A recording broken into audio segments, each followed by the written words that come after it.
नमस्कार दोस्तों, मैं स्कॉलर कोचिंग सेंटर से शिवाकांत स्कूल आप सभी का हार्दिक स्वागत करता हूं। कल हम लोगों ने कक्षा 10 NCERT मैथमेटिक्स 4.1 पढ़ा था। आज हमें एक्सरसाइज 4.2 पढ़ना है। आप लोग उस वीडियो को देखिए, एक दो बार समझने की कोशिश कीजिए। अगर कोई समस्या आती है तो आप लोग हमारे नंबर पर कांटेक्ट कर सकते हैं।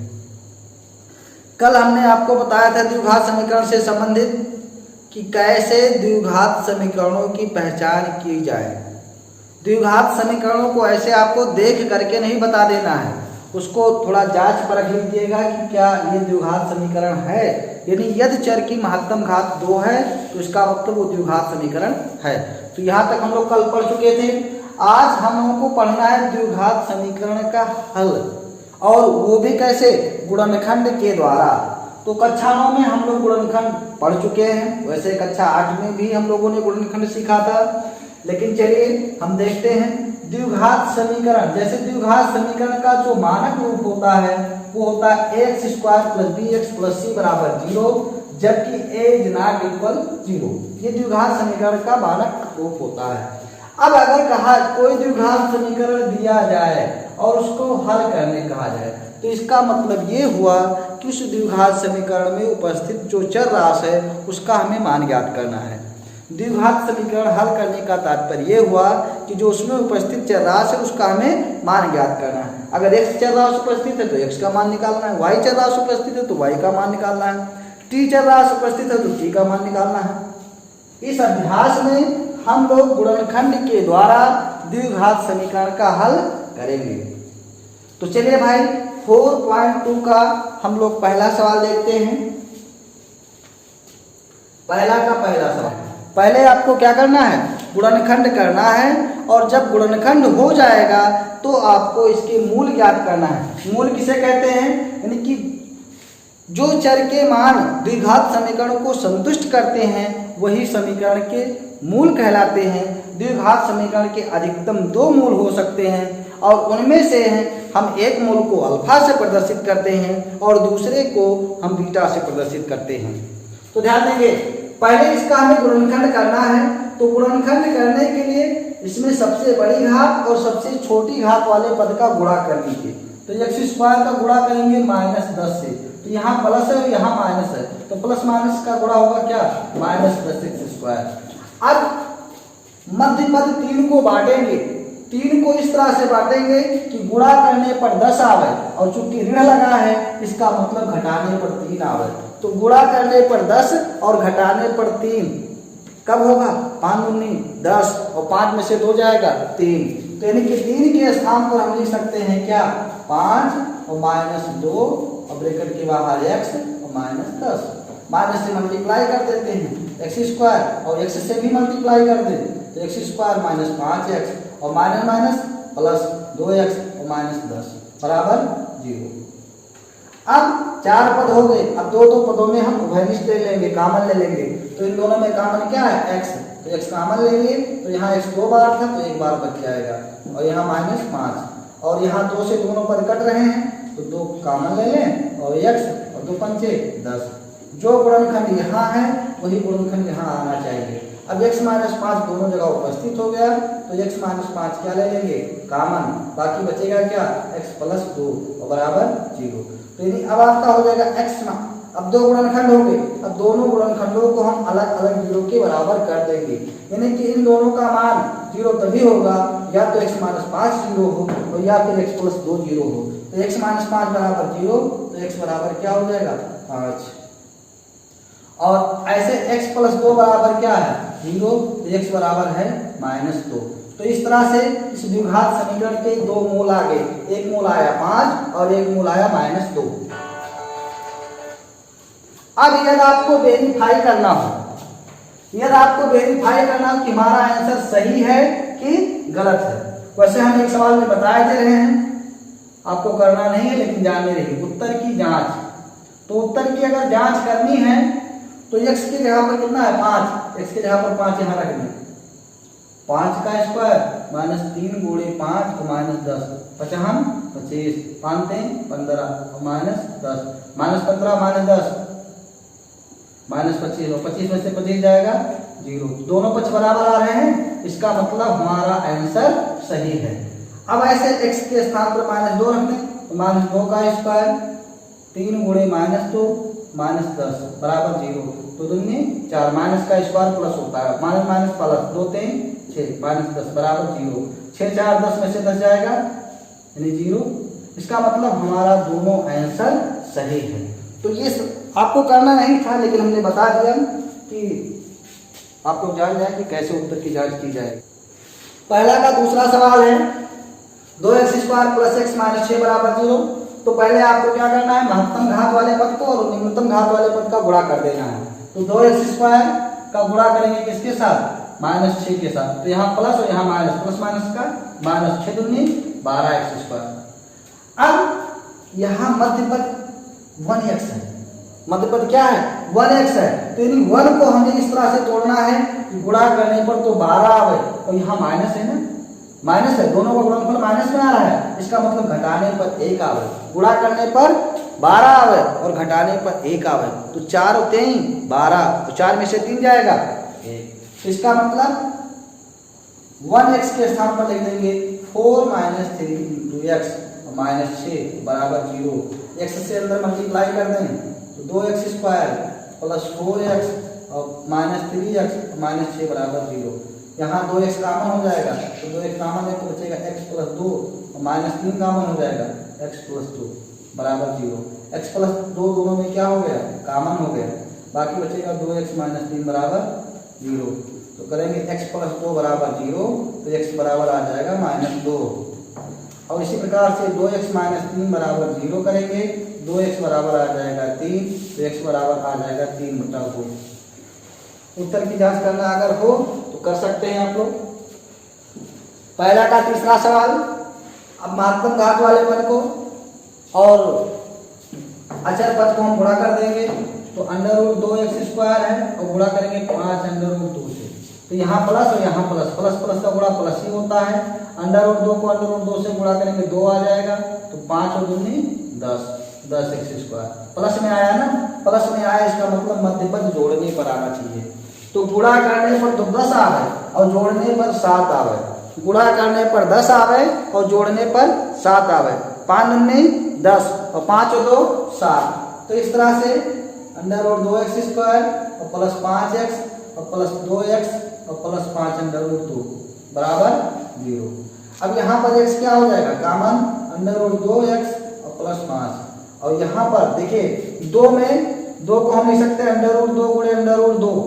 2 को हम क्या लिख सकते हैं √2 गुणे √2। इसका मतलब 2 में √2 शामिल है और √2 यहाँ भी है, तो √2 कॉमन ले लेंगे तो बचेगा √2x और प्लस बचेगा 5 बराबर 0। अब यहाँ पर सेम टर्म्स हो गए, इनको कॉमन ले लेते हैं, बाकी बचेगा क्या x + √2 बराबर 0। तो एक बार इसको 0 के बराबर करेंगे तो √2x इधर प्लस में है, उधर जाएगा माइनस हो जाएगा। तो x बराबर आ जाएगा -5/√2। और इसको करेंगे तो x + √2 बराबर 0। तो x बराबर आ जाएगा -√2। यही आपके द्विघात समीकरण का हल हो गया। माने कि द्विघात समीकरण का हल करने का मतलब ये हुआ कि जो उसमें उपस्थित चर राशि है उसका मान ज्ञात कर लीजिए, बस द्विघात समीकरण का हल हो गया।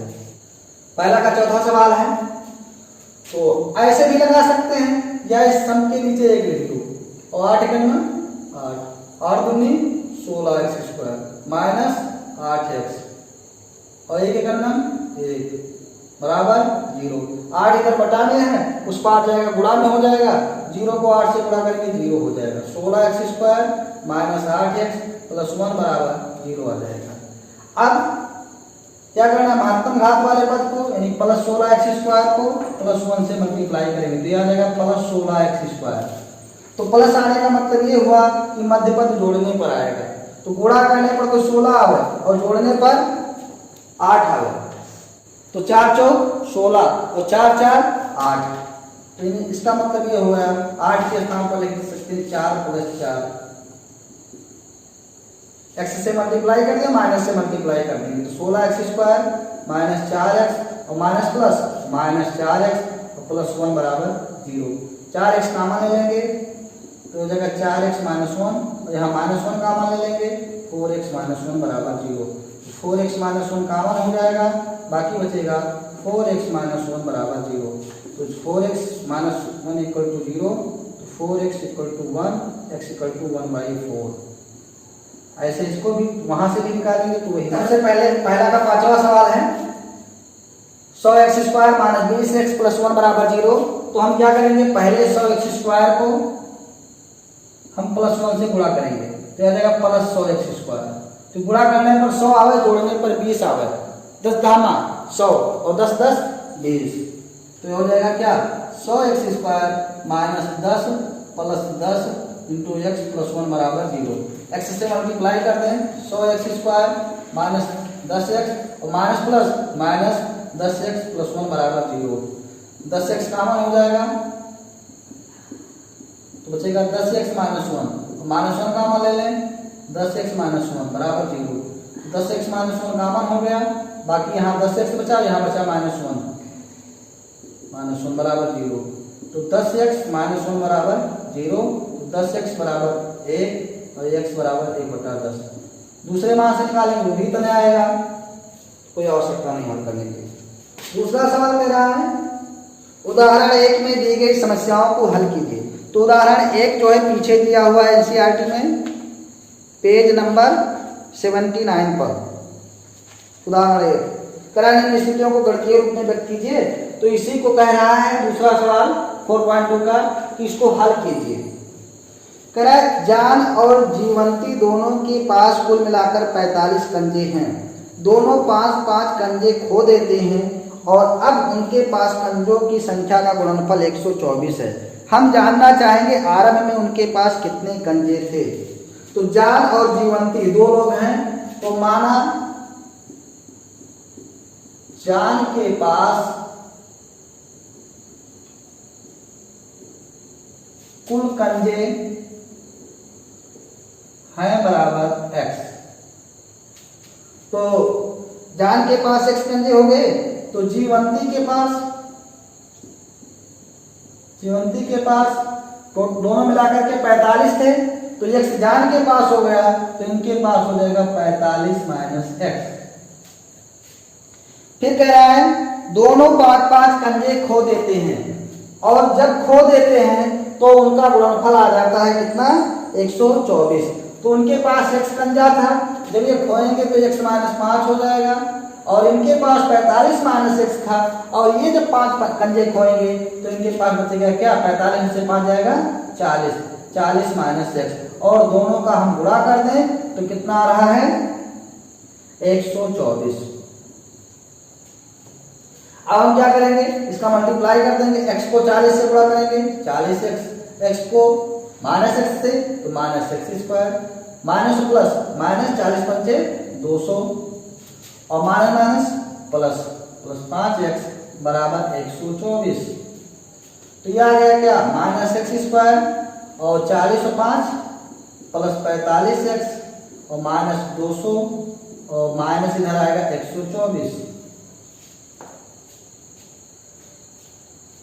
चलिए minus x² plus 45x minus 324 minus से गुणा कर दे दोनों बच्चों में तो x² माइनस 45x और माइनस प्लस 324 बराबर 0। x² माइनस 45x और प्लस 324 बराबर 0। अब हमें इसका गुणनखंड करना है, तो गुणा करने पर तो 324 आ गया, गुणा करने पर 324 आ गया और जोड़ने पर 45 आ गया। गुणा कर 45 और 36 9 324 तो x² minus 36x minus 9x और प्लस 324 बराबर 0।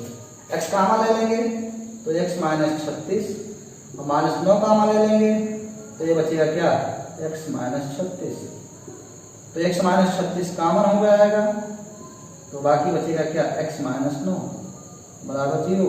तो x माइनस 36 बराबर 0 तो x बराबर हो जाएगा 36 और ऐसे x माइनस 9 बराबर 0 तो x बराबर हो जाएगा 9।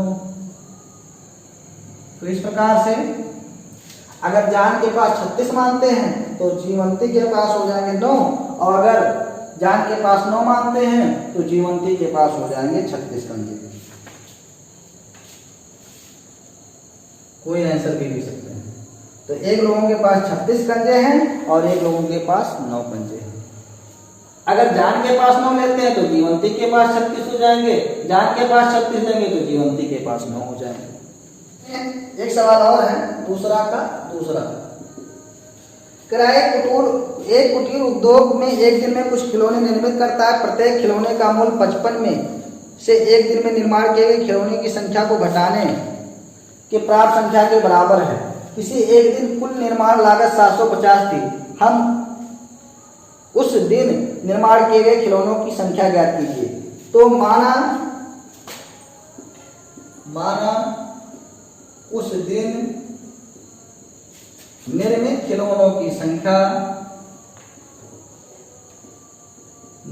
खिलौनों की संख्या बराबर x।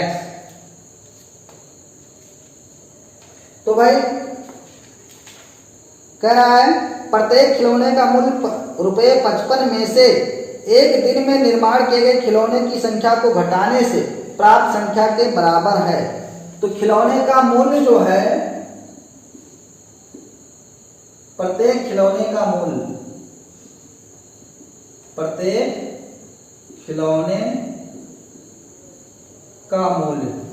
55 में से उस दिन निर्माण किए गए खिलौने की संख्या घटाने पर प्राप्त होती है। तो ये हो जाएगा 55 और में से घटा देंगे किसको, अब ये चूंकि मूल्य है तो ये बात होगी किसमें, रुपए में। क्वेश्चन ही कह रहा था कि प्रत्येक खिलौने का मूल्य जो है एक दिन में निर्माण किए गए खिलौने की संख्या को घटाने से प्राप्त होती है। अब खिलौनों की संख्या x हो गई, एक खिलौने का मूल्य हो गया 55 माइनस x। तो कुल खिलौने का मूल्य जब निकालेंगे तो दोनों का क्या करना पड़ेगा, गुणा करना पड़ेगा। तो कुल खिलौनों का मूल्य यानी कि हमारे पास है कितना, 750 रुपए। तो अब मूल्य हम ऐसे निकाल भी सकते हैं। वस्तुओं की संख्या को अगर मूल्य से गुणा कर देंगे तो x को गुणा करेंगे 55 माइनस x बराबर 750। x का 55 से गुणा कर देंगे तो आ जाएगा 55x माइनस एक्स स्क्वायर बराबर 750। इधर ले आए minus x square plus 55x, इधर प्लस 750 है, इधर आएगा माइनस 750 बराबर 0। माइनस से मल्टीप्लाई कर दें एक्स स्क्वायर माइनस 55x और प्लस 750। यह आपका द्विघात समीकरण प्राप्त हो गया। अब इसे 30 और 25 का गुणा करेंगे तो 750 आ जाएगा, 25 या 75 और 25 और 30 कितना होगा, 55 होगा। तो एक्स स्क्वायर माइनस 25x और माइनस 30x और प्लस 750। x कामा ले लेंगे तो x माइनस 25 माइनस 30 कामा ले लेंगे तो x माइनस 25। x माइनस 25 कामन हो जाएगा, बाकी बचेगा क्या, x माइनस 30 बराबर 0। तो x माइनस 25 बराबर 0, x बराबर 25 और x माइनस 30 बराबर 0, x बराबर 30। तो अब क्या करेंगे कि अगर खिलौनों की संख्या कितना लेते हैं, 30 लेते हैं तो मूल्य हो जाएगा कितना, 25 हो जाएगा। और खिलौनों की संख्या 25 लेते हैं तो मूल्य हो जाएगा 30। तो खिलौनों की संख्या जैसे मान लीजिए आप 30 ले लेते हैं, खिलौने की संख्या खिलौने की संख्या 30 ले लेंगे तो एक खिलौने का मूल्य कितना हो जाएगा, खिलौने का मूल्य 55 में से 30 चला जाएगा यानी कि 25। और अगर 25 लेते हैं तो 30 आ जाएगा। ऐसी दो संख्याएं ज्ञात की जिनका योग 27 है और गुणनफल 182 है। तो माना पहली संख्या बराबर x, तो दूसरी संख्या हो जाएगी 27 माइनस x। पहली संख्या x आपने मान लिया तो दूसरी संख्या क्या हो जाएगी 27 माइनस x। अब प्रश्न कह रहा है दोनों का गुणनफल 182 है, तो x को गुणा करेंगे 27 माइनस x को तो आ जाएगा 182। तो x को 27 से गुणा करेंगे 27x, x को x से गुणा करेंगे माइनस एक्स स्क्वायर बराबर 182। इधर ले आते हैं minus x square plus 27x, और उधर प्लस 182 है, बराबर के इस पार लाएंगे तो माइनस 182 हो जाएगा। माइनस से क्या कर दें गुणा कर दें, एक्स स्क्वायर माइनस 27x और प्लस 182। अब देखिए गुणा करने पर 182 आवे, जोड़ने पर 27 आवे, तो 14 13 में 182 और 14 13 27, तो माइनस 14x और माइनस 13x और प्लस 182। भाई दोनों चिन्ह समान रहेगा तभी माइनस 27x होगा ना, तो x कॉमन ले लेंगे तो x माइनस 14 हो जाएगा, और माइनस 13 कॉमन ले लेंगे तो x माइनस 14 बराबर 0। x माइनस 14 ले लेंगे कॉमन तो बाकी बचेगा क्या x माइनस 13 बराबर 0, तो x माइनस 14 बराबर 0, x बराबर आ जाएगा 14। अब ऐसे x माइनस 13 बराबर 0, x बराबर आ जाएगा 13। तो अगर 13 लेंगे तो आंसर 13 14 आएगा, और 14 लेंगे तो 14 13 आएगा। तो पहली संख्या अगर 13 लेंगे तो दूसरी संख्या 14 आएगी, और पहली संख्या 14 लेंगे दूसरी संख्या 13 आएगी। कह रहा दो क्रमांक धनात्मक पूर्णांक ज्ञात कीजिए जिनके वर्गों का चलिए भाई अब हम लोग देखेंगे चौथा सवाल। तो चौथा सवाल है कि दो क्रमांक धनात्मक पूर्णांक ज्ञात कीजिए जिनके वर्गों का योग 365 है। तो हमने मान लिया कि माना पहली धनात्मक पूर्णांक संख्या x, दूसरी क्रमांक धनात्मक पूर्णांक संख्या x + 1। अब इनके वर्गों का योग कितना है 365। तो x का वर्ग और प्लस x + 1 का वर्ग बराबर 365। अब यहाँ a + b का होल स्क्वायर लगा देंगे, तो a + b का होल स्क्वायर होता है a square plus b square plus 2ab।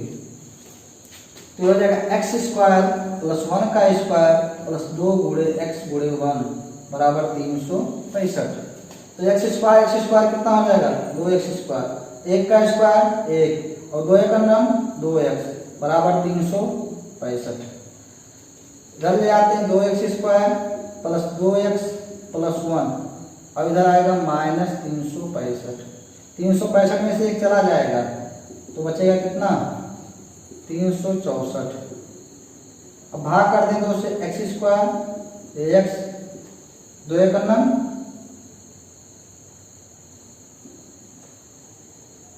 2 का नाम 2 2 8 16 2 2 4। तो गुणा करने पर 182 आवे और घटाने पर 1 आवे, तो 14 13 182 और 14 में से 13 जाएगा 1x बचेगा। तो x स्क्वायर माइनस 14x और माइनस 13x और माइनस 182 बराबर 0। x कॉमन ले लेते हैं x + 14 और माइनस 13 कॉमन ले लें x + 14 बराबर 0। x + 14 क्या हो जाएगा कॉमन, बाकी बचेगा x - 13 बराबर 0। तो इस प्रकार से x - 13 बराबर 0, x बराबर आ जाएगा 13। इधर करेंगे तो x बराबर आ जाएगा -14, तो -14 धनात्मक है नहीं, तो इस वजह से पहले पूर्णांक हो जाएगी आपको क्या प्रथम धनात्मक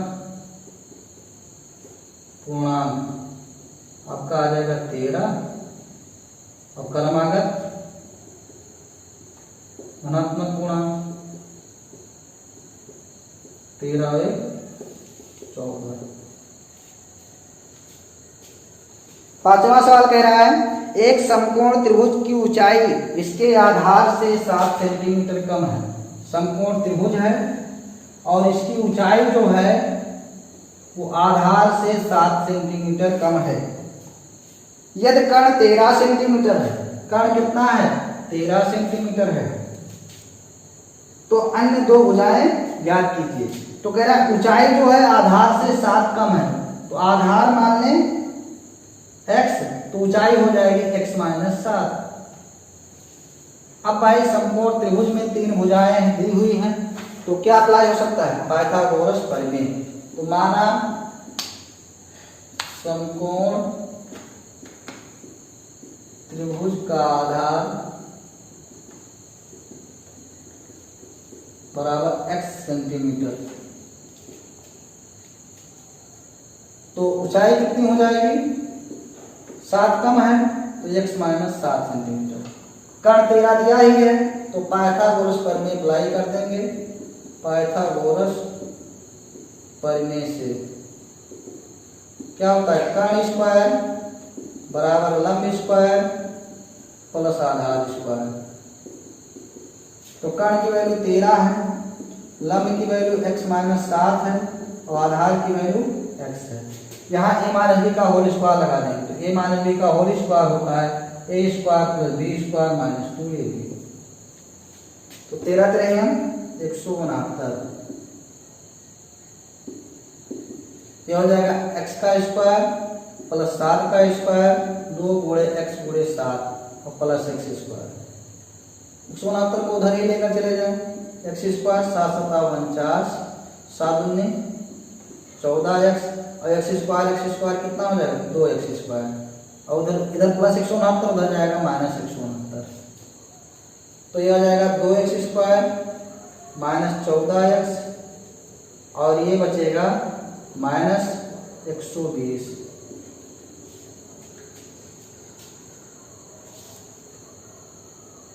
तो x स्क्वायर 2 से भाग कर दे माइनस 7x और बचेगा कितना 60। अब गुणा करने पर 60 आवे, घटाने पर 7 आवे तो 12 बचे 60 और 12 में से 5 जाएगा तो माइनस 12x और प्लस 5x और माइनस 60 बराबर 0। तो x कॉमन ले लेंगे, x माइनस 12 और प्लस 5 कॉमन ले लेंगे, x minus 12। x minus 12 common हो जाएगा और बचेगा x प्लस 5। तो x माइनस 12 बराबर ऐसे x माइनस 12 बराबर 0 तो x बराबर 12 प्लस 5 लेंगे तो ऋणात्मक आ जाएगा, x बराबर माइनस 5 तो ऋणात्मक हो नहीं सकती त्रिभुज की भुजा। तो 2 भुजाएं हो जाएंगी, एक हो जाएगी आपकी 12 सेंटीमीटर आधार और ऊंचाई जो हो जाएगी 12 में से 7 जाएगा 5 सेंटीमीटर और कर्ण 13 लिए थी। छठा सवाल, एक कुटीर उद्योग एक दिन में कुछ बर्तनों का निर्माण करता है। एक विशेष दिन ये देखा गया प्रत्येक नग की निर्माण लागत उस दिन निर्माण किए गए बर्तनों की संख्या की दुगने से 3 अधिक थी। यदि उस दिन की कुल निर्माण लागत 90 रुपए थी तो निर्मित बर्तनों की संख्या और प्रत्येक नग की लागत ज्ञात कीजिए। तो माना उस दिन निर्माण बर्तनों की संख्या बराबर x, तो प्रत्येक नग की लागत क्वेश्चन कह रहा है कि निर्माण किए गए बर्तनों की संख्या के दुगने से अधिक है। तो लागत जो हो जाएगी दुगन, जो बर्तनों की संख्या है उसके दुगने से एक अधिक है तो 2x प्लस 1 रुपए, सॉरी दुगने से 3 अधिक है। प्रत्येक नग की लागत जो है वो दुगने से 3 अधिक थी। अब उस दिन निर्माण की कुल लागत, तो भाई एक नग की लागत पता है, कुल नग पता है तो दोनों का गुणा कर देंगे तो कुल नग की लागत आ जाएगी। तो निर्माण की कुल लागत दिया है 90 रुपये। तो अब x गुणे 2x प्लस 3 दोनों का गुणा कर देंगे। भाई एक नग का दाम और कुल बर्तनों की संख्या दोनों गुणा कर देंगे बराबर आ जाएगा 90। x को 2x से गुणा करेंगे 2x स्क्वायर, x को 3 से गुणा करेंगे 3x और इधर ले आएंगे 90। 90 दूना 180, गुणा करने पर 180 आवे और घटाने पर 3 आवे। 15 पर रखिए 180 और 15 में से 12 जाएगा 3।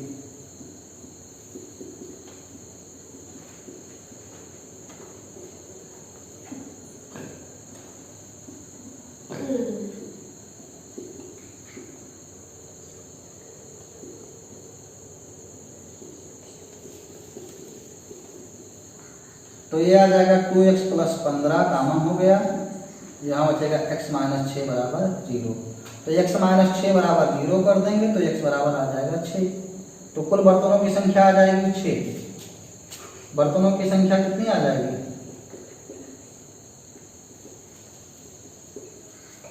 6।